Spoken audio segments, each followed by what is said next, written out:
NDT લાઈવમાં આપનું સ્વાગત છે। દેશના વડાપ્રધાન નરેન્દ્ર મોદીની 108મી મન કી બાતનું ભારતીય જનતા પાર્ટી વડોદરા મહાનગર દ્વારા વિશેષ કાર્યક્રમ યોજાયો। વડોદરા શહેરના 108 જેટલા નાના મોટા મંદિરોમાં મન કી બાત સાંભળવાનું આયોજન કરવામાં આવેલ છે।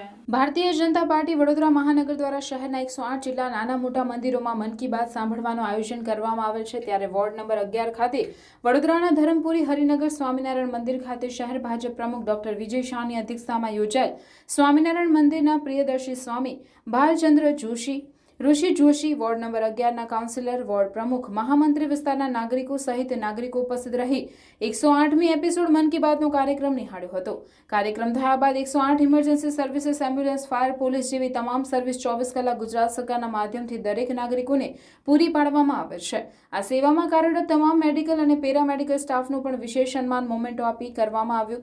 ગુજરાતમાં માત્ર એક અયોધ્યા ખાતે પૂજા વિધિ માટે જનાર પિતા પુત્ર આચાર્ય બાલચંદ્ર જોશી, ઋષિ જોશીનું વડોદરા શહેર ભાજપના અધ્યક્ષ ડોક્ટર વિજય શાહે મોમેન્ટો આપી તેમનું સન્માન કરવામાં આવ્યું હતું।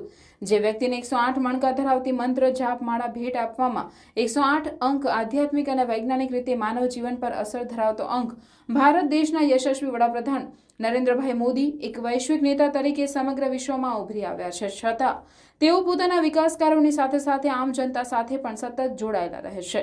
તેઓ વડાપ્રધાન બન્યા પછી દર મહિનાના છેલ્લા રવિવારે મન કી બાત કાર્યક્રમ થકી આ દેશની જનતાને સતત પ્રેરણા અને માર્ગદર્શન આપવાનું ભગીરથ કાર્ય કરે છે।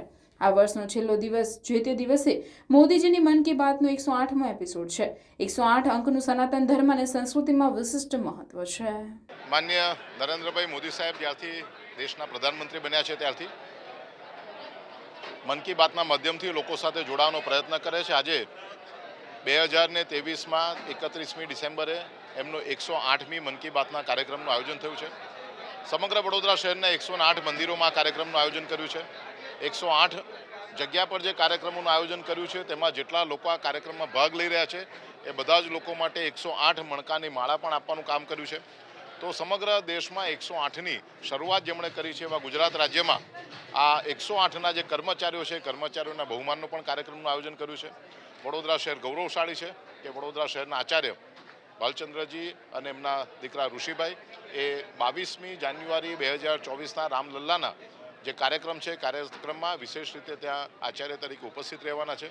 એમના પણ સ્વાગત અને સન્માનના કાર્યક્રમનું આયોજન કર્યું। મોટી સંખ્યામાં અહીંયા પ્રિયદર્શન સ્વામીજીના માધ્યમથી હરિનગર ખાતેના સ્વામિનારાયણ મંદિર ખાતે જ્યારે કાર્યકરો પધાર્યા છે ત્યારે આવો આપણે સૌ આ રામલલ્લા જ્યાં બિરાજમાન થવાના છે તે અયોધ્યાના કામ માટે આપણે સૌ લાગીએ અને અયોધ્યામાં વડોદરા મહાનગરને એક વિશેષની જવાબદારી એ ફૂલથી અયોધ્યાને સુશોભિત કરવાની જવાબદારી આપી છે।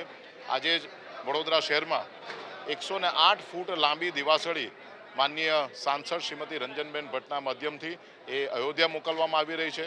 તો ભાયલીના અમારા કાર્યકર્તા અરવિંદભાઈ પટેલના માધ્યમથી 11 ફૂટ લાંબી અને 8 ફૂટ પહોળાઈવાળી એવી 1100 કિલોના વજનવાળી અખંડ ચાલે તે પ્રકારનો એક દીવો પણ અયોધ્યાના માટે મોકલવામાં આવી રહ્યો છે।